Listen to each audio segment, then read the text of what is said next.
Stephen Hawking, pardon. Pourquoi? Parce que malgré un handicap très lourd, il a quand même réussi à devenir un scientifique renommé, la personne la plus intelligente du monde, et il a aussi réussi à prédire l'avenir sur certains points. Donc voilà, respect total.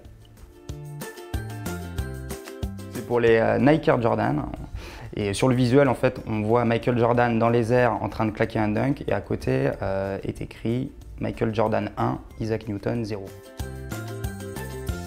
Je vais citer 2 albums, je vais citer 113 Prince de la Ville et je vais citer Daft Punk Discovery.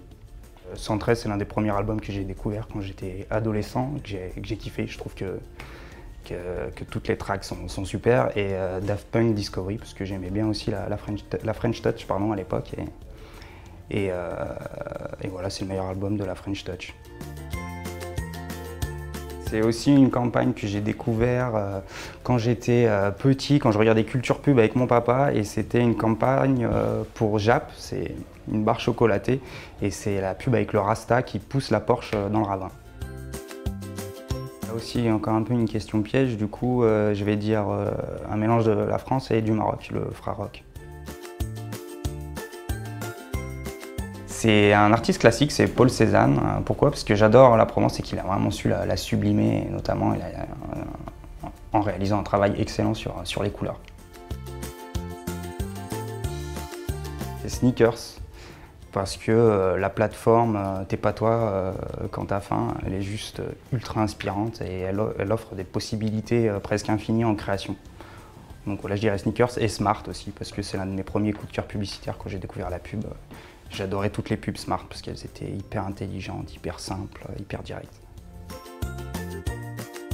C'est un film d'Arnold Schwarzenegger, Last Action Hero, et j'adore ce film parce que déjà j'étais fan de Schwarzenegger quand j'étais gamin, comme tous les gamins, mais en fait en ayant revu ce film avec mon regard d'adulte, je me suis rendu compte qu'en fait dans ce film l'acteur se moquait de son propre personnage de gros bourrin, et en plus tapait aussi sur le milieu hollywoodien. Ce qui était hyper intéressant et hyper osé en fait pour l'époque.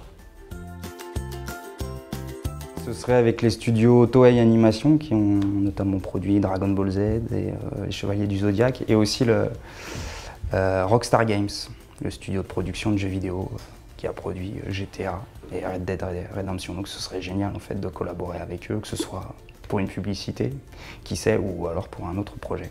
Mêler ma passion pour la publicité à ma passion pour les mangas par exemple, et créer, je sais pas moi, une saga de manga pour une marque, ce serait un rêve enfin réalisé.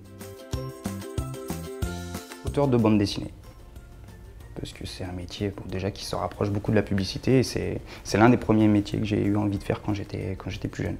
Voilà, ouais, je suis pas très loin dans la pub, on n'est pas loin, on fait des storyboards, presque des BD.